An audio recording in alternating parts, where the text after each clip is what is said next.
DB কার্যালয়ে সাবেক CEC কাজী হাবিবুল আউয়াল। কাল তোলা হবে আদালতে। মামলার সব আসামিকে আইনের আওতায় আনা হবে, জানালো ডিবি। মব জাস্টিস নামের ভয়ঙ্কর হিংসা মানবতার জন্য হুমকি, বলেছেন তারেক রহমান। গণতন্ত্রের ধারাবাহিকতা রক্ষা না হলে একমাত্রিক রাষ্ট্র ব্যবস্থা ফেরার শঙ্কা। একই ব্যক্তির 10 বছরের বেশি প্রধানমন্ত্রী না থাকায় রাজি হলেও এনসিসিতে আপত্তি বিএনপির। এনসিসির নাম পরিবর্তনের প্রস্তাব ঐকমত্য কমিশনের। আদালতের রায় ওইসির গেজেট অবজ্ঞা করে সংবিধান লঙ্ঘন করেছে স্থানীয় সরকার মন্ত্রণালয়। অভিযোগ ইশরাক হোসেনের। আসিফ মাহমুদকে জাতির কাছে ক্ষমা চাওয়ার আহ্বান। মার্কিন হামলায় ইরানের পরমাণু কেন্দ্রের বড় ধরনের ক্ষতি হয়নি, দাবি পেন্টাগনের। নাকচ ট্রাম্পের। আইইএর সঙ্গে সম্পর্ক ছেদের প্রস্তাব পাশ ইরানের পার্লামেন্টে। দেখছিলেন ক্রাউন সিমেন্ট সংবাদ শিরোনাম। এবারে বিস্তারিত। সাবেক প্রধান নির্বাচন কমিশনার কাজী হাবিবুল আউয়ালকে গ্রেফতার করা হয়েছে। এখন গোয়েন্দা পুলিশের হেফাজতে রয়েছেন তিনি। কাল বৃহস্পতিবার তাকে আদালতে তোলা হবে বলে জানিয়েছেন ডিবির যুগ্ম কমিশনার মোহাম্মদ নাসিরুল ইসলাম। বিগত নির্বাচনে ফল পরিবর্তন ও প্রশাসনকে প্রভাবিত করার অভিযোগে শেরেবাংলা নগর থানায় বিএনপির করা মামলায় তাকে গ্রেপ্তার দেখানো হয়েছে। পর্যায়ক্রমে মামলার এজাহারভুক্ত সবাইকে আইনের আওতায় আনা হবে বলে জানিয়েছে ডিবি। আরও জানাচ্ছেন মোবাশ্বের আহমদ। গোয়েন্দা তথ্যের ভিত্তিতে বুধবার দুপুরে মগবাজার এলাকায় আত্মীয়ের বাসায় আত্মগোপনে থাকা অবস্থায় সাবেক সিইসি কাজী হাবিবুল আউয়ালকে আটক করে ডিবি। পরে তাকে ডিবি কার্যালয়ে নিয়ে আসা হয়। ডিবির যুগ্ম কমিশনার মোহাম্মদ নাসিরুল ইসলাম সাবেক এই সিইসিকে গ্রেপ্তারের বিষয়টি নিশ্চিত করে জানান, গ্রেপ্তার এড়াতে বারবার অবস্থান পরিবর্তন করায় তাকে গ্রেপ্তার করতে বেশ বেগ পেতে হয়েছে। গোপন তথ্যের ভিত্তিতে তার অবস্থান আমরা জানতে পারি যে মগবাজারে আছে। তৎপ্রেক্ষিতে আমরা সেখানে নজরদারি রাখি। নজরদারির এক পর্যায়ে আমরা যখন জানতে পারি তার অবস্থান সম্পর্কে নিশ্চিত হই, তখনই সেখান থেকে আমরা তাকে আমাদের হেফাজতে নিই। কাউকে গ্রেপ্তার পরবর্তী কিছু ইনিশিয়াল ম্যানেজমেন্ট থাকে, যে ম্যানেজমেন্টগুলোর মধ্যে তার মেডিকেল চেক আপ করা, আদার্স অন্য যে বিষয়গুলো থাকে, কিছু ডাটাবেজের কার্যক্রম থাকে, সেই কার্যক্রমগুলো যদি আমরা সমাপ্ত করতে পারি, তদন্তকারী কর্মকর্তা যদি মনে করে যে আজকে দিতে পারবে, তাহলে সেক্ষেত্রে হয়তো সেই ধরনের সিদ্ধান্ত আসতে পারে, না হলে আগামীকাল যাবে। নির্বাচনের ফল পরিবর্তন ও প্রশাসনকে প্রভাবিত করার অভিযোগে শেরেবাংলা নগর থানায় গত রবিবার বিএনপির করা মামলায় এজাহারভুক্ত আসামি হিসেবে তাকে আটক করা হয় বলেও জানান ডিবির এই কর্মকর্তা। যেহেতু মামলা হয়েছে, মামলায় এখানে অভিযুক্ত হিসাবে তাদের নাম এসেছে, যাদের নাম এসেছে তাদের সকলের ব্যাপারেই আমাদের গোয়েন্দা তৎপরতা আছে। তাদের ব্যাপারে আমরা কার্যক্রম অব্যাহত রেখেছি। তাদের অবস্থান শনাক্ত করতে পারলে আইনানুগভাবে আমরা পদক্ষেপ গ্রহণ করব। এদিকে একই মামলায় গ্রেফতার সাবেক প্রধান নির্বাচন কমিশনার নুরুল হুদাকে 4 দিনের রিমান্ডে নেওয়া হয়েছে। রবিবার রাতে উত্তরার নিজ বাসা থেকে জনতার হাতে আটক হন নুরুল হুদা। এ সময় তিনি বিক্ষুব্ধ জনতার রোষানলে পড়েন। 2018 সালে একাদশ জাতীয় নির্বাচনের সময় প্রধান নির্বাচন কমিশনারের দায়িত্ব পালন করেছিলেন KM Nurul Huda. Mobasher Ahmed, Bangla vision, Dhaka. Mob justice নামের এক ভয়ঙ্কর হিংসা মানবতার জন্য হুমকি হয়ে দাঁড়িয়েছে বলে জানিয়েছেন বিএনপির ভারপ্রাপ্ত চেয়ারম্যান তারেক রহমান। গণতন্ত্রের ধারাবাহিকতা রক্ষা না করা হলে আবারও একমাত্রিক রাষ্ট্র ব্যবস্থা ফিরে আসতে পারে বলে শঙ্কা তার। 26 জুন জাতিসংঘ আন্তর্জাতিক নির্যাতন বিরোধী দিবস উপলক্ষে এক বিবৃতিতে বিএনপির ভারপ্রাপ্ত চেয়ারম্যান তারেক রহমান এসব কথা বলেন। গণমাধ্যমে পাঠানো বিবৃতিতে তারেক রহমান দাবি করেন, আওয়ামী লীগ ক্ষমতায় থাকা অবস্থায় বাংলাদেশ এক ভয়ঙ্কর সর্বগ্রাসী রাষ্ট্রে পরিণত হয়েছিল। মত প্রকাশের স্বাধীনতা, ন্যায় বিচার কিংবা গণতান্ত্রিক চর্চা সবই ছিল নিয়ন্ত্রিত। তারেক রহমান বলেন, দ্বিতীয় বিশ্বযুদ্ধের পর বিভিন্ন উপনিবেশে স্বাধীনতা পেলেও বিশ্বজুড়ে হিংসার সংঘাত থামেনি, বরং রক্তপাত আর হানাহানি বহু দেশের মানুষের জীবনকে বিপন্ন করে তোলে। স্বৈরশাসকরা বিরোধীদের কণ্ঠ রোধ করতে নানাভাবে নির্যাতন চালাচ্ছে। অনেক জায়গায় নাগরিকদের নিরাপত্তা চরম হুমকির মুখে। গণতন্ত্রই মানুষের অধিকার রক্ষার একমাত্র ভিত্তি উল্লেখ করে আজও এই সমাজ ব্যবস্থার ভিত্তি দৃঢ়ভাবে গড়ে ওঠেনি বলেও তারেক রহমান মনে করেন। গণমাধ্যমে পাঠানো এক বিবৃতিতে সই করেছেন বিএনপির সিনিয়র যুগ্ম মহাসচিব রুহুল কবির রিজভী। মব সৃষ্টিকারীদের বিরুদ্ধে দলের শক্ত অবস্থানের কথা জানান বিএনপি চেয়ারপারসনের উপদেষ্টা জয়নুল আবদিন ফারুক। প্রশাসনের মধ্যে লুকিয়ে থাকা আওয়ামী দোসরদের খুঁজে বের করার তাগিদও দেন তিনি। এদিকে স্থানীয় সব নির্বাচনের আগে জাতীয় সংসদ নির্বাচনের দাবি করেছেন বিএনপির সিনিয়র যুগ্ম মহাসচিব রুহুল কবির রিজভী। রিপোর্ট সিকান্দার রেমানের। জাতীয় প্রেস ক্লাবের সামনে এক প্রতিবাদী যুব সমাবেশে জয়নুল আবদিন ফারুক বলেন, অতীতে বিএনপির সিনিয়র নেতাদের হেনস্থা করা হয়েছে, অনেককেই হত্যা ও গুম করা হয় সে সময়, কিন্তু তারপরও বিএনপির অবস্থান যে কোনো মবের বিরুদ্ধে। মব সৃষ্টিকারীদের খুঁজে বের করার কথা বলেন তিনি। পুলিশ চাইলে,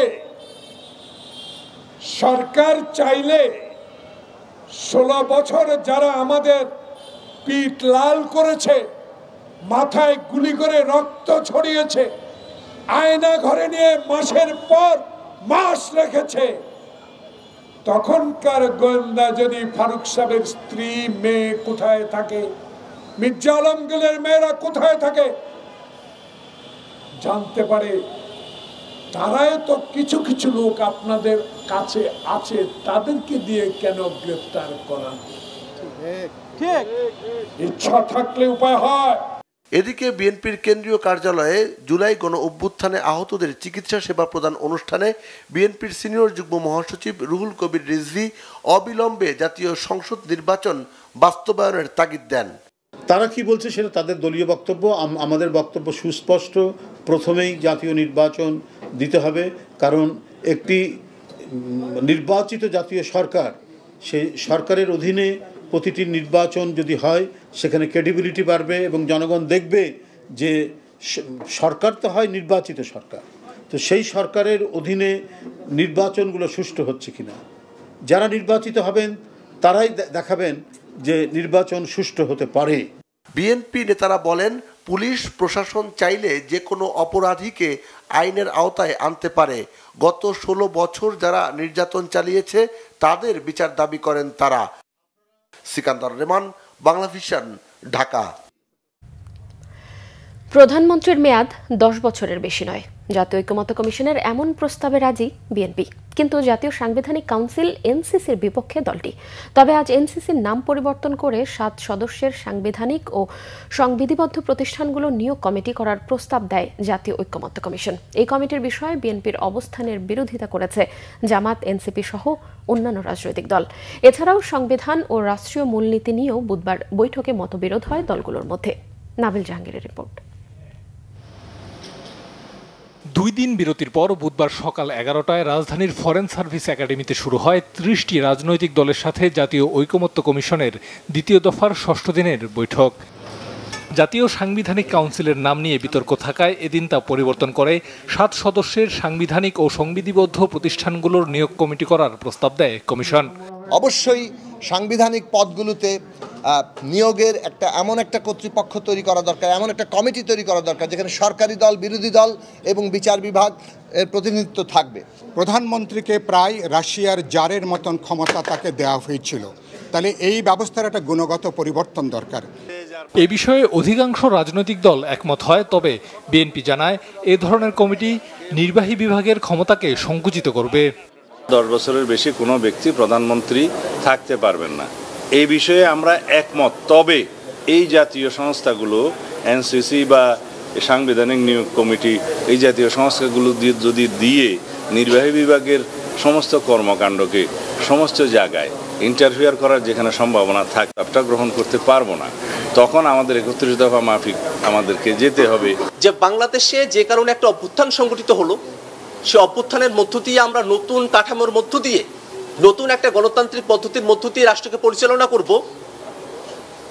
কয়েকটি দল এই মনস্তত্ত্বের সঙ্গে, জনগণের চাওয়ার সঙ্গে তাদের কোনো একাত্মতা নেই, বরং পুরনো যে ধারণাগুলো আছে সেই ধারণাগুলোর সঙ্গে তারা নিজেদেরকে আষ্টে পৃষ্ঠে জড়িয়ে রেখেছেন। এদিনের মূল বিতর্ক ছিল রাষ্ট্রীয় ও সাংবিধানিক মূলনীতি নিয়ে। কমিউনিস্ট পার্টি এবং কয়েকটি বাম দল ছাড়া আর সকলেই ঐকমত্য পোষণ করেছে। ৫ম সংশোধনী যেটি আছে আমরা বলেছি সেটা থাকবে, ৫ম সংশোধনী যেটা আওয়ামী লীগ করে সেটা বাতিল হয়ে যাবে, এবং তার সাথে নতুন যে কয়েকটি শব্দ এটা সংযোজিত হবে। যদি সংবিধানের মূলনীতিতে কারোর মনে হয় নাগরিক অধিকার, ধর্মীয় অধিকার খর্ব হচ্ছে, তাহলে নাগরিক অধিকারের জন্য ধর্মীয় স্বাধীনতার কথাও যুক্ত করা যায়, কোনো আপত্তি নাই, কিন্তু ওই 4 মূলনীতির সাথে যুক্ত করতে হবে। 3 দিন বিরতি দিয়ে পরবর্তী বৈঠক হবে রবিবার। এর মধ্যে দলগুলো নিজেদের ফোরামে আলোচনার সুযোগ পাবে। সবগুলো দল ঐকমত্যে পৌঁছাতে পারেনি। নাবিল জাহাঙ্গীর, বাংলা ভিশন, ঢাকা। প্লাস্টিকের ব্যবহার পরিবেশ ধ্বংসের পাশাপাশি জীববৈচিত্র্যকে হুমকির মুখে ফেলেছে, এমন মন্তব্য করে প্রধান উপদেষ্টা ডক্টর মোহাম্মদ ইউনূস বলেছেন, এটা শুধু উদ্বেগজনক নয়, ভয়ঙ্কর। রাজধানীতে পরিবেশ দিবসের অনুষ্ঠানে তিনি বলেন, নদী, বন, জঙ্গল ও জীববৈচিত্র্য ধ্বংস করে নেওয়া উন্নয়নের ধারণা সম্পূর্ণ পাল্টে দিতে হবে। ওয়ান টাইম প্লাস্টিক পণ্য বর্জন করতে দেশবাসীর প্রতি আহ্বানও জানান প্রধান উপদেষ্টা। রিপোর্ট সৈয়দ আব্দুল মুহিতের। রাজধানীর চীনমৈত্রী সম্মেলন কেন্দ্রে বিশ্ব পরিবেশ দিবসের অনুষ্ঠানে যোগ দেন প্রধান উপদেষ্টা ডক্টর মোহাম্মদ ইউনূস। পরিবেশ রক্ষার ক্ষেত্রে ভূমিকা রাখায় এবার 31টি প্রতিষ্ঠান ও ব্যক্তিকে জাতীয় পুরস্কার দেয়া হয়। প্রধান অতিথির বক্তব্যে ডক্টর মোহাম্মদ ইউনূস বলেন, প্লাস্টিক ব্যবস্থাপনা ঠিক না থাকায় জীববৈচিত্র্য এখন ধ্বংসের মুখে। এজন্য নতুন দৃষ্টিভঙ্গি নিয়ে এগোতে তাগিদ দেন তিনি। প্রকৃতির সঙ্গে তাল মিলিয়ে চলার কথা, সেটা তাল মিলিয়ে না চলে উল্টো দিকে চলে। দোষটা প্রকৃতি না, দোষটা হলো প্রকৃতি বিধ্বংসী এক জীব যার নাম মানুষ। কোনো নদীর নিচে তলদেশে 7-8 ফুট প্লাস্টিকের আস্তরণ পড়ে গেছে ইতিমধ্যে। এটা শুধু উদ্বেগজনক নয়, এটা ভয়ঙ্কর। এর চেয়েও ভয়াবহ বিষয় হচ্ছে মাইক্রোপ্লাস্টিক, যেটা খালি চোখে দেখা যায় না। একটু আগে রিজওয়ান আমাদেরকে বোঝালো, মায়ের দুধের মধ্যেও মাইক্রোপ্লাস্টিক। প্রধান উপদেষ্টা মনে করেন, প্লাস্টিক দূষণ কমাতে হলে এর ব্যবহার কমানোর পাশাপাশি উৎপাদন বন্ধের প্রয়োজন। জানান, সরকার কয়েকটি গুরুত্বপূর্ণ নদী দখল দূষণমুক্ত করার পদক্ষেপ নিয়েছে। তিনি আশা করেন, নতুন প্রজন্ম ঢাকা শহরকে দূষণমুক্ত এবং পূর্বাচলকে বন হিসেবে দেখতে পারবে। প্লাস্টিক দূষণ কমিয়ে আনার অন্যতম উপায় হলো যতটা সম্ভব এটা বর্জন করা। বর্জনটা তো হলো লাগবে জন্ম লাভ করার পরে। আমার তো ধারণা তো গোড়াতে যেতে হবে, তার উৎপাদনই বন্ধ করা। বর্জন তো একজন উৎপাদন করে ফেলেছে, তারপর বলছে সেটা বর্জন করো, এই দুজনে লেগে গেল। গোড়াতে যদি আমরা উৎপাদনটাই বন্ধ করতে পারি, তাহলে আর বর্জনের প্রশ্ন আমাদের আর থাকে না, আমাদের এই সমস্যার মধ্যে আমরা পড়ি না। আমি দেশের সকল নাগরিকের প্রতি ওয়ান টাইম প্লাস্টিক পণ্য ব্যবহার বন্ধ করে দেওয়ার জন্য আবেদন করছি। তিনি জানান, জীববৈচিত্র্য রক্ষায় তরুণ প্রজন্মই সবচেয়ে শক্তিশালী ও সৃজনশীল। অর্থনৈতিক লাভের জন্য পরিবেশের ক্ষতি করা থেকে বিরত থাকতে আহ্বানও জানান প্রধান উপদেষ্টা। আমরা যদি পরিবেশ ও জলবায়ু বিপর্যয়কে বাড়াতে না চাই, তো অবশ্যই আমাদের পরিবেশ বান্ধব উন্নয়নে নজর দিতে হবে। নদী ধ্বংস করে, বন জঙ্গল উজাড় করে, জীববৈচিত্র্য ধ্বংস করে যা হয় সেটা অন্য যাই কিছু হোক, অবশ্যই এটা উন্নয়ন নয়। পরিবেশের দায়িত্ব সরকারের উপরে তুলে দিয়ে নাগরিকরা পায়ের উপর পা তুলে নিজেদেরকে নির্ভর মনে করলে তবে পরিবেশের আর রক্ষা নাই। উদ্বোধনী অনুষ্ঠানে একটি সোনালু গাছের চারা রোপণ করে বৃক্ষরোপণ অভিযানের উদ্বোধন করেন প্রধান উপদেষ্টা। সৈয়দ আব্দুল মুহিত, বাংলা ভিশন, ঢাকা। নির্বাচন কমিশন জামায়াতে ইসলামের নিবন্ধন ফিরিয়ে দেওয়ার মাধ্যমে আগামী দিনে নির্বাচন করতে আর কোনো বাধা থাকলো না বলে জানিয়েছেন দলটির সহকারী সেক্রেটারি জেনারেল হামিদুর রহমান আজাদ। বুধবার প্রধান নির্বাচন কমিশনারের সঙ্গে বৈঠক শেষে তিনি বলেন, নির্বাচনের লেভেল প্লেইং ফিল্ড নিশ্চিতে নির্বাচন কমিশনকে ভূমিকা রাখতে হবে। আর সংসদে আনুপাতিক হারে প্রতিনিধিত্বের কথাও জানান তারা।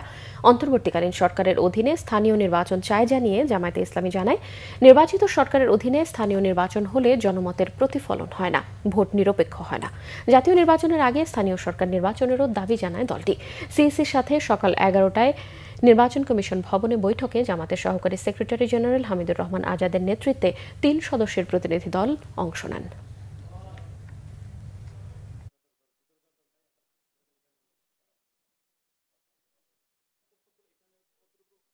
লোকাল গভর্নমেন্ট যদি ইলেকশন যদি দলীয় সরকারের অধীনে দলীয় সরকারের অধীনে হয়, দলীয় প্রার্থীদেরকে চেয়ারম্যান মেম্বার বানানোর জন্য, মেয়র বানানোর জন্য গভর্নমেন্ট টোটাল ইনস্টলমেন্টকে কাজে লাগিয়ে ভোটকে, ইলেকশনকে প্রভাবিত করে দলীয় প্রার্থীকে জিতে আনে। সেই কারণে আমরা বলেছি, এটা যদি নিরপেক্ষ নির্দলীয় সরকারের অধীনে হয়, এটা ফেয়ার হবে, গ্রহণযোগ্য হবে। পোস্টাল ভোটার, অনলাইন ভোটার পদ্ধতি যেগুলো আছে, এই কমিশন এবং এই সরকার যেন যথাযথ উদ্যোগ নেয়। আদালত অবমাননার মামলায় শেখ হাসিনার পক্ষে রাষ্ট্রের নিয়োগ দেওয়া আইনজীবী আমিনুল গনি টিটুকে নিয়ে বিতর্ক তৈরি হওয়ায় তার নিয়োগ বাতিল করেছে আন্তর্জাতিক অপরাধ ট্রাইব্যুনাল। শেখ হাসিনার ফাঁসি চেয়ে তার আগের এক পোস্ট উল্লেখ করে সামাজিক যোগাযোগ মাধ্যমে নানা সমালোচনার পর ট্রাইব্যুনাল এই সিদ্ধান্ত নেয়।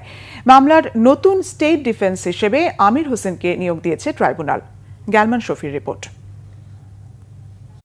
গত 5 আগস্ট শেখ হাসিনার বিচার চেয়ে সামাজিক যোগাযোগ মাধ্যমে স্ট্যাটাস দিয়েছিলেন আইনজীবী আমিনুল গনি টিটু। তাকেই আবার হাসিনার পক্ষে আইনজীবী নিয়োগ দেওয়ায় সমালোচনার ঝড় উঠে সামাজিক যোগাযোগ মাধ্যমে। বুধবার শেখ হাসিনার বিরুদ্ধে আদালত অবমাননার মামলায় ট্রাইব্যুনালে শুনানি করতে আসেন আমিনুল গনি টিটু। নৈতিকতার প্রশ্ন উঠায় আমিনুল গনি টিটুকে শুনানিতে অংশ নেওয়া থেকে বিরত রাখে ট্রাইব্যুনাল। এ প্রসঙ্গে আইনজীবী টিটু জানান, এই পরিস্থিতির জন্য তিনি বিব্রত। স্টেট ডিফেন্স নিয়োগ দেন কোর্ট, এবং কোর্টের কাছে যেহেতু এই ইনফরমেশনগুলো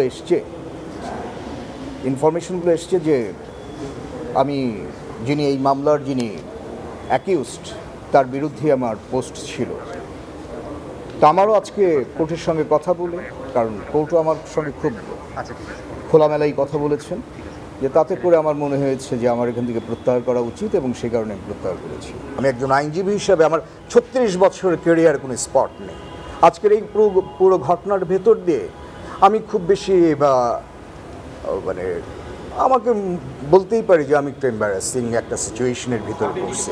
এ বিষয়ে প্রসিকিউটর গাজী MH তামিম জানান, আদালত অবমাননার মামলায় শেখ হাসিনার পক্ষে লড়তে আমির হোসেনকে নতুন করে নিয়োগ দিয়েছে ট্রাইব্যুনাল। উনি ট্রাইব্যুনালের কাছে এই মামলায় থেকে নিজেকে প্রত্যাহারের আবেদন করেছেন। ট্রাইব্যুনালে তার এই মৌখিক আবেদন মঞ্জুর করে এই মামলায় স্টেট ডিফেন্স থেকে তাকে প্রত্যাহার করিয়ে অ্যাডভোকেট জনাব আমির হোসেনকে এই মামলায় নতুন করে স্টেট ডিফেন্স হিসেবে এঙ্গেজ করেছেন।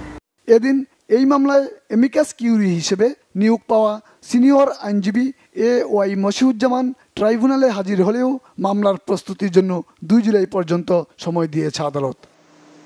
গ্যালমান শফি, বাংলা ভিশন, ঢাকা। পিলখানা হত্যাকাণ্ডে তৎকালীন রাজনৈতিক নেতৃবৃন্দের সংশ্লিষ্টতা পাওয়া গেছে বলে জানিয়েছেন বিডিআর বিদ্রোহ হত্যাকাণ্ডের সম্পর্কিত জাতীয় স্বাধীন তদন্ত কমিশন। রাজধানীর সায়েন্স ল্যাবরেটরির BRICM নতুন ভবনে আয়োজিত এক সংবাদ সম্মেলনে এমনটাই জানায় কমিশন। সংবাদ সম্মেলনে কমিশনের সভাপতি অবসরপ্রাপ্ত মেজর জেনারেল আলম ফজলুর রহমান বলেন, পিলখানা হত্যাকাণ্ডে তৎকালীন রাজনৈতিক নেতৃবৃন্দের সংশ্লিষ্টতা পাওয়া গেছে, তবে তদন্তের স্বার্থে কারোর নাম বলতে পারছি না। বলেন, পিলখানা হত্যাকাণ্ডে তৎকালীন তদন্ত কমিটি চরম অবহেলা করেছে। গণমাধ্যমও বিষয়টি ভিন্ন খাতে নেয়ার কাজ করেছে। সময় মতো সামরিক ব্যবস্থা নেওয়া হলে হত্যাকাণ্ড কমানো যেত। তদন্তের অগ্রাধিকারের বিষয়ে জানিয়ে তিনি বলেন, এরই মধ্যে 158 জনের সাক্ষ্য গ্রহণ সম্পন্ন হয়েছে, এখনো 50 জনের সাক্ষ্য বাকি। তবে পিলখানায় বিডিআর হত্যাকাণ্ডের ঘটনায় তদন্ত কমিশনের 2 জন পলাতক আওয়ামী লীগ নেতার জবানবন্দি নিয়েছে। এই 2 নেতা ইমেইলে জবানবন্দি দিয়েছেন। তারা হলেন আওয়ামী লীগের সভাপতি মণ্ডলীর সদস্য জাহাঙ্গীর কবির নানক ও দলটির কেন্দ্রীয় কমিটির সাংগঠনিক সম্পাদক এবং সাবেক মন্ত্রী মির্জা আজম।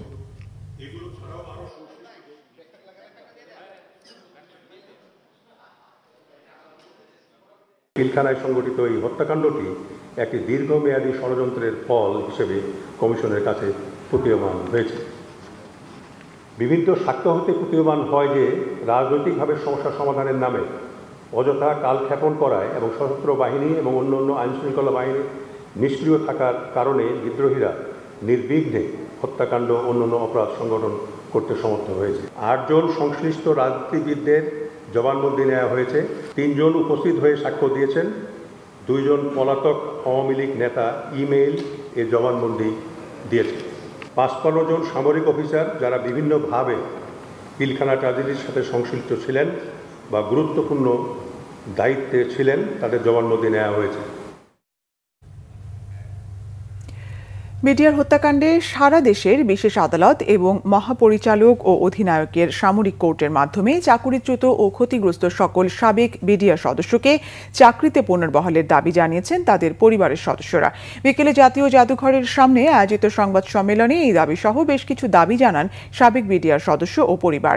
রাষ্ট্রীয় সুযোগ সুবিধা সহ পূর্ণ ক্ষতিপূরণ নিশ্চিতের দাবিও জানান তারা। পিলখানা হত্যাকাণ্ডে গঠিত শর্তযুক্ত তদন্ত কমিশনকে পূর্ণাঙ্গ স্বাধীন তদন্ত কমিশনে রূপান্তরের লক্ষ্যে এবং সার্বিক পূর্ণ কার্যকারিতা বাধাগ্রস্ত করছে এমন সকল বিধিনিষেধ বাতিল করে কমিশনকে স্বাধীন ও নিরপেক্ষভাবে তদন্ত করে প্রকৃত অপরাধীদের শাস্তি নিশ্চিতের দাবি জানানো হয় সংবাদ সম্মেলনে। একই সাথে প্রায় 16 বছর ধরে কারাবন্দী সাবেক বিডিআর সদস্যদের অবিলম্বে মুক্তি দেওয়ার দাবি জানান সাবেক বিডিআর সদস্য ও পরিবার। বিএনপি নেতা ইশরাক হোসেন বলেছেন, আদালতের রায় এবং নির্বাচন কমিশনের গেজেট অবজ্ঞা করে সংবিধান লঙ্ঘন করেছে স্থানীয় সরকার মন্ত্রণালয়। এজন্য উপদেষ্টা আসিফ মাহমুদকে জাতির কাছে ক্ষমা চাওয়ার আহ্বান জানান তিনি।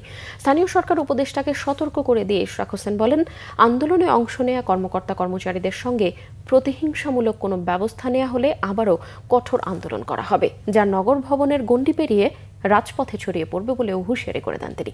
মুহিবুল্লাহ মুহিবের রিপোর্টে বিস্তারিত। আদালতের রায় এবং নির্বাচন কমিশনের গেজেটকে অবজ্ঞা করে ঢাকা দক্ষিণ সিটি কর্পোরেশনের মেয়র হিসেবে শপথ না পড়ানো এবং ঢাকাবাসীর আন্দোলন নিয়ে নিজের অবস্থান পরিষ্কার করতে জাতীয় প্রেস ক্লাবে সংবাদ সম্মেলনে উপস্থিত হন বিএনপি নেতা ইশরাক হোসেন। এ সময় তিনি বলেন, সিটি কর্পোরেশন এবং ঢাকায় নতুন প্রতিষ্ঠিত একটি রাজনৈতিক দলের প্রভাব এবং আধিপত্য বিস্তারের জন্যই তাকে মেয়র হিসেবে শপথের আয়োজন করেনি স্থানীয় সরকার মন্ত্রণালয়। এই আন্দোলন মেয়র হবার জন্য নয়, বরং আইনের শাসন প্রতিষ্ঠার লড়াইয়ের অংশ হিসেবেই এটি করা হয়েছে বলেও জানান ইশরাক হোসেন। আসিফ মাহমুদ তার বক্তব্য ও কথাবার্তায় লাগাম টেনে ধরে বর্তমানে যে কিছুটা স্থিতিশীল অবস্থা রয়েছে তা বিনষ্ট করবে না বলে আমি আশা করছি এবং কোনো ক্রমেই কারো প্ররোচনায় বা নিজ সিদ্ধান্তে আন্দোলনে অংশগ্রহণকারী কর্মকর্তা ও কর্মচারীদের বিষয়ে প্রতিহিংসামূলক পদক্ষেপের চিন্তা ভুলক্রমে করবে না। এটি একটা সতর্কবাণী হিসাবে আমি দিচ্ছি। এর কোনো ব্যত্যয় হলে ঢাকা নগরবাসী মেনে নেবে না এবং পুনরায় আন্দোলন শুরু হলে তার নগর ভবনের গণ্ডি পেরিয়ে রাজপথে গড়াবে, সেটি করানো উচিত হবে। বিভিন্ন সময়ে উপদেষ্টা আসিফ মাহমুদের দেয়া বিভ্রান্তিমূলক বক্তব্যের জন্য প্রকাশ্যে ক্ষমা চাওয়ার আহ্বান জানান তিনি। একটি বেসরকারি চ্যানেলে সাক্ষাৎকার দিয়ে স্থানীয় সরকার উপদেষ্টা আসিফ মাহমুদ অত্যন্ত আপত্তিকর কিছু কথা বলেছেন। আসিফ বলেছে, বিএনপির এক নেতার ইন্ধনে ইশরাকের আন্দোলন হয়েছে। এই বক্তব্যের মধ্য দিয়ে হাজার হাজার ঢাকার ভোটারদের চরম অপমান করা হয়েছে। ঝড় বৃষ্টি তীব্র রোদ উপেক্ষা করে দিনের পর দিন শারীরিক ও মানসিক পরিশ্রম করে আন্দোলন করা ঢাকার এই জনগোষ্ঠীকে এই একটি বাক্য উচ্চারণের মধ্য দিয়ে নাগরিক থেকে পশুর মর্যাদায় নিয়ে যাওয়া হয়েছে। এটার জন্য তাকে অবশ্যই নাগরিকদের কাছে ক্ষমা চাইতে হবে। আসিফ আরেকটা কথা বলেছে, ইশরাককে মিসগাইড করা হয়েছে।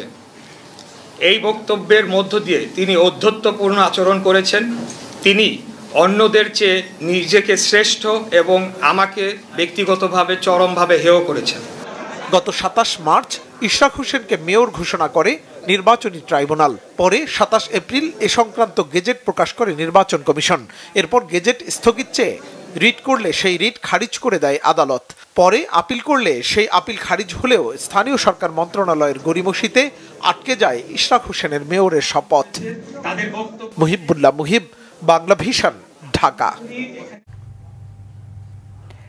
সামাজিক সম্প্রীতি বিনষ্টকারী এবং ঘৃণা ছড়ানো মিথ্যা তথ্য ও গুজব মোকাবিলায় কার্যকর উপায় খুঁজে বের করতে ফেসবুক, ইনস্টাগ্রাম, হোয়াটসঅ্যাপের মূল প্রতিষ্ঠান মেটা কর্তৃপক্ষকে আহ্বান জানিয়েছেন প্রধান উপদেষ্টা অধ্যাপক ডক্টর মোহাম্মদ ইউনূস। বুধবার যমুনার মেটার এশিয়া প্যাসিফিক অঞ্চলের পাবলিক পলিসি বিষয়ক ভাইস প্রেসিডেন্ট সাইমন মিলনার এবং পাবলিক পলিসি ম্যানেজার রুজান সারওয়ারের সাক্ষাৎকালে প্রধান উপদেষ্টা এই আহ্বান জানান।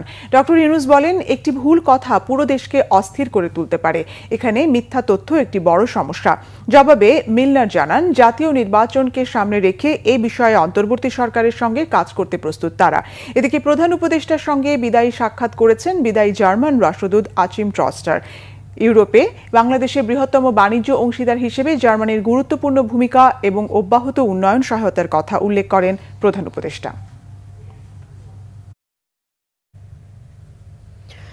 এবার ইরান ইসরায়েলের সংঘাত প্রসঙ্গ। যুক্তরাষ্ট্রের বিমান হামলায় ইরানের পরমাণু কেন্দ্রের গুরুতর ক্ষতি না হওয়ায় কয়েক মাসের মধ্যেই সেগুলো সম্পূর্ণ চালু করা যাবে। মার্কিন গণমাধ্যমে ফাঁস হওয়া পেন্টাগনের এমন গোয়েন্দা তথ্যের সত্যতা নাকচ করেছেন প্রেসিডেন্ট ডোনাল্ড ট্রাম্প। তার দাবি কিছুটা হলেও ক্ষয়ক্ষতি হয়েছে। ইসরায়েলের অনুরোধ রাখতে গিয়ে গত 22 জুন ইরানের ফোর্দো, নাতাঞ্জ আর ইস্পাহানে পারমাণবিক কেন্দ্রে বিমান হামলা চালায় যুক্তরাষ্ট্র। এতে ক্ষয়ক্ষতির মাত্রা নিয়ে গুঞ্জন আরও উস্কে দিয়েছে যুক্তরাষ্ট্রের একাধিক গণমাধ্যমে প্রকাশিত বিশেষ প্রতিবেদন। ফাঁস হওয়া গোয়েন্দা তথ্যের ভিত্তিতে দাবি করা হয়েছে, যতটা বলা হচ্ছে ততটা ক্ষতি হয়নি ইরানের পরমাণু কেন্দ্রে। মূল অবকাঠামো অক্ষত থাকায় চাইলে আগামী কয়েক মাসের মধ্যেই পুরো দমে সচল করা যাবে হামলায় আক্রান্ত পারমাণবিক কেন্দ্রগুলো। এসব তথ্য নাকচ করে গোয়েন্দা তথ্য ফাঁসের এই ঘটনাকে বিশ্বাসঘাতকতা বলেছেন প্রেসিডেন্ট ডোনাল্ড ট্রাম্পের মধ্যপ্রাচ্য বিষয়ক উপদেষ্টা স্টিভ উইকটফ। বলেছেন, তদন্তের ভিত্তিতে এই অপকর্মের জড়িতদের শাস্তির আওতায় আনা হবে। আর প্রেসিডেন্ট ট্রাম্পের দাবি, সিএনএস আর নিউ ইয়র্ক টাইমসের প্রতিবেদন ভুয়া। ক্ষয়ক্ষতি হয়নি এমন তথ্য সঠিক নয়। ওই হামলায় B-2 বোম্বার সহ 125টি মার্কিন যুদ্ধবিমান অংশ নেয়। 3টি পারমাণবিক কেন্দ্রকে লক্ষ্য করে বাংকার বিধ্বংসী বোমা GBU-57 ফেলা হলেও পারমাণবিক উপকরণ আগেই সরিয়ে ফেলার দাবি করছে ইরান।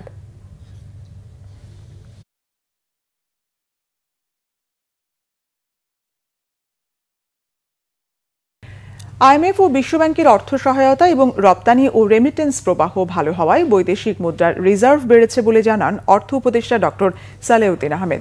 মঙ্গলবার সচিবালয়ে ক্রয় সংক্রান্ত উপদেষ্টা কমিটির বৈঠক শেষে এই তথ্য জানান তিনি। অর্থ উপদেষ্টা জানান, আইএমএফ এর ঋণের চতুর্থ ও পঞ্চম কিস্তির $137 কোটি অনুমোদন মিলেছে। বিদেশি বিনিয়োগ কমলেও ব্যবসায়ীদের আস্থা এখন ফিরেছে। রাজনৈতিক অস্থিরতা নিয়ে আইএমএফ এর উদ্বেগ সঠিক নয় বলে উল্লেখ করেন অর্থ উপদেষ্টা। এনবিআর এর আন্দোলনে ব্যবসায়ীদের ইন্ধন আছে বলে যে মন্তব্য করেছিলেন তা অনুমান নির্ভর বলে স্বীকার করেন উপদেষ্টা। আন্দোলনে আওয়ামী লীগের সুবিধাভোগী ব্যবসায়ীদের ইন্ধন থাকতে পারে বলে মনে করেন তিনি। এনবিআর এর স্বচ্ছতার অভাব রয়েছে উল্লেখ করে অর্থ উপদেষ্টা বলেন, আন্দোলনকারীরা ধৈর্য ধরলে ক্যারিয়ারের সমস্যা হবে না। এ বিষয়ে বুধবারের বৈঠকে সমাধান মিলবে বলে আশ্বস্ত করেন তিনি। বেশিরভাগ আগের সরকারের সময় কিছু সংখ্যক ব্যবসায়ী তারাই কিন্তু বেনিফিট, ভালো যারা লেভেল প্লেইং ফিল্ড তারা কিন্তু ওদের ধারে কাছে যেতে পারতো না। অতএব তাদের ব্যাপার হয়তো এটা আমি একটা অনুমান করে বলছি যে এখানে কিছু স্বার্থ আছে, না হলে হঠাৎ করে ওদের ক্যারিয়ার টেরিয়ার নিয়ে এত চটে গেল, অন্য যদি কিছু ইসে না থাকে, এটা হলো আমার অনুমান। এটা ব্যবসাতে আমি দোষ দিচ্ছি না, এটা সুযোগ খুঁজবে। প্রতিবন্ধী ব্যক্তিদের অন্তর্ভুক্তির ক্ষেত্রে কিছুটা অগ্রগতি হয়েছে। তারপরেও পদ্ধতিগত বাধা এবং অবচেতন পক্ষপাত প্রতিবন্ধী ব্যক্তিদের জন্য সুযোগ সীমিত করে চলেছে ইউনেস্কোর ঢাকা অফিস প্রধান ও বাংলাদেশের প্রতিনিধি ডক্টর সুজান ভাইস। প্রতিবন্ধী ব্যক্তিদের সমতা প্রতিষ্ঠায় গণমাধ্যমের ভূমিকা বিষয়ে জাতীয় পর্যায়ের সেমিনারে এই কথা বলেন তিনি। ইউনেস্কোর সহযোগিতায় গণমাধ্যম ও যোগাযোগ বিষয়ক উন্নয়ন সংগঠন সমষ্টি এর আয়োজন করে।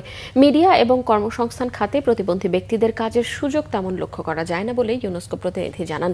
প্রতিবন্ধী ব্যক্তিদের জন্য সহযোগিতার হাত বাড়ানোরও আহ্বান জানান তিনি। সেমিনারে প্রধান অতিথি অভিনেত্রী দিলারা জামান। গণমাধ্যমকে প্রতিবন্ধী ব্যক্তিদের উপযোগী প্রতিষ্ঠান হিসেবে গড়ে তোলারও আহ্বান জানান জাতীয় প্রেস ক্লাব সভাপতি হাসান হাফিজ।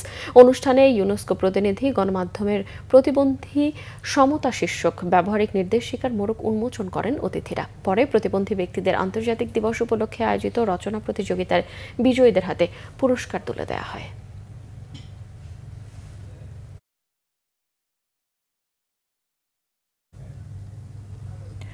আরো কিছু খবর নিয়ে দেখুন ডেস্ক রিপোর্ট। মানিকগঞ্জের শিবালয় উপজেলার পাটুরিয়া ও আরিচা ফেরিঘাট পরিদর্শন করেছেন নৌপরিবহন মন্ত্রণালয় এবং শ্রম ও কর্মসংস্থান মন্ত্রণালয়ের উপদেষ্টা অবসরপ্রাপ্ত brigadier general doctor M Sakhawat Hossain. এ সময় তিনি শিমুলিয়াতে একটি বন্দর করার আশ্বাস দেন। নরসিংদীর রায়পুরার পান্থশালা হতে সায়দাবাদ পর্যন্ত মেঘনা নদীতে সেতু নির্মাণের প্রয়োজনীয়তা যাচাই করতে প্রকল্পের জায়গা পরিদর্শন করেন চীন সরকারের ইঞ্জিনিয়ারিং টিম। এ সময় টিমের ডেপুটি চিফ ইঞ্জিনিয়ার শিয়াশাই আশ্বাস দেন, ওই এলাকায় অচিরেই একটি সেতু নির্মাণের জন্য সহায়তা করবে দেশটি। Business development manager Eugene Quinn, প্রকল্প পরিচালক এবাদুর রহমান ও রায়পুরা উপজেলা নির্বাহী কর্মকর্তা মাসুদ রানা এবং এলজিইডির বিভিন্ন পর্যায়ের কর্মকর্তারা উপস্থিত ছিলেন। এ সময় ময়মনসিংহের হালুয়াঘাট উপজেলার গাজীরভিটা ইউনিয়ন বিএনপির কর্মী সমাবেশ হয়েছে। এতে প্রধান অতিথির বক্তব্য রাখেন বিএনপির যুগ্ম মহাসচিব সৈয়দ ইমরান সালেহ প্রিন্স। এ সময় কেউ যাতে দলের বিরুদ্ধে অপপ্রচার করতে না পারে সেজন্য সকলকে সতর্ক থাকার আহ্বান জানান তিনি। হালুয়াঘাট উপজেলা বিএনপির আহ্বায়ক আসলাম মিয়া বাবুলের সভাপতিত্বে আরও বক্তব্য রাখেন উপজেলা বিএনপির যুগ্ম আহ্বায়ক বীর মুক্তিযোদ্ধা অধ্যাপক আমজাদ আলী ও আলী আশরাফ সহ অনেকে। বাগেরহাটের মোল্লাহাট উপজেলা স্বাস্থ্য কমপ্লেক্স পরিদর্শন করেছেন বিএনপি নেতা খান মনিরুল ইসলাম। এ সময় তিনি রোগীর স্বজন ও চিকিৎসকদের কাছ থেকে হাসপাতালের সংকটের বিষয়ে জানেন এবং তা নিরসনের আশ্বাস দেন। এ সময় তার সাথে ছিলেন মোল্লাহাট উপজেলা বিএনপির সাবেক সভাপতি হাফিজুর রহমান, জেলা যুবদলের সাবেক সভাপতি শেখ হারুন অর রশিদ, মোল্লাহাট উপজেলা স্বাস্থ্য কমপ্লেক্সের চিকিৎসক, কর্মচারী ও স্থানীয় গণ্যমান্য ব্যক্তিরা। নোয়াখালী জেলা শহর মাইজদীতে পথসভা করেছে বিএনপি। এতে বক্তব্য রাখেন দলের কেন্দ্রীয় ভাইস চেয়ারম্যান মোহাম্মদ শাহজাহান। এ সময় দলের নেতাকর্মীরা উপস্থিত ছিলেন। জমিয়তে উলামায়ে ইসলাম বাংলাদেশ জৈন্তাপুর উপজেলা শাখার কর্মী সম্মেলন ও কাউন্সিল হয়েছে সিলেটে। উপজেলা জমিয়তের সভাপতি মাওলানা কুতুবুদ্দিনের সভাপতিত্বে এতে প্রধান অতিথি ছিলেন দলটির কেন্দ্রীয় মহাসচিব মাওলানা মঞ্জুরুল ইসলাম আফেন্দি। বক্তব্য রাখেন দলের কেন্দ্রীয় আইন বিষয়ক সম্পাদক advocate Mohammad Ali. Bangla vision news desk. শেষ করব সংবাদ। ক্রাউন সিমেন্ট শিরোনামগুলো আরো একবার জানিয়ে। ডিবি কার্যালয়ের সাবেক সিইসি কাজী হাবিবুল আওয়াল কাল তোলা হবে আদালতে। মামলার সব আসামিকে আইনের আওতায় আনা হবে জানালো ডিবি। মফ জাস্টিস নামের ভয়ঙ্কর হিংসা মানবতার জন্য হুমকি বলেছেন তারেক রহমান। গণতন্ত্রের ধারাবাহিকতা রক্ষা না হলে একমাত্রিক রাষ্ট্র ব্যবস্থায় ফেরার শঙ্কা। একই ব্যক্তির 10 বছরের বেশি প্রধানমন্ত্রী না থাকায় রাজি হলেও এনসিসিতে আপত্তি বিএনপির। এনসিসির নাম পরিবর্তনের প্রস্তাব ঐকমত্য কমিশনের। আদালতের রায় ও ইসির গেজেট অবজ্ঞা করে সংবিধান লঙ্ঘন করেছে স্থানীয় সরকার মন্ত্রণালয়। অভিযোগ ইশরাক হোসেনের। আসিফ মাহমুদকে জাতির কাছে ক্ষমা চাওয়ার আহ্বান। মার্কিন হামলায় ইরানের পরমাণু কেন্দ্রে বড় ধরনের ক্ষতি হয়নি দাবি পেন্টাগনের। নাকচ ট্রাম্পের। আইএইর সাথে সম্পর্ক ছেদের প্রস্তাব পাশ ইরানের পার্লামেন্টে। দর্শক, এই ছিল এখনকার মতো। পরের সংবাদ রাত 1টায় দেখার আমন্ত্রণ রইল। এছাড়া বাংলা ভিশন সংবাদ ও সংবাদ সংশ্লিষ্ট অনুষ্ঠান দেখতে ভিজিট করুন www.bvnews24.com ও facebook.com/banglavishannews এবং সাবস্ক্রাইব করুন youtube.com/banglavishannews। এতক্ষণ সঙ্গে থাকায় ধন্যবাদ। শুভরাত্রি।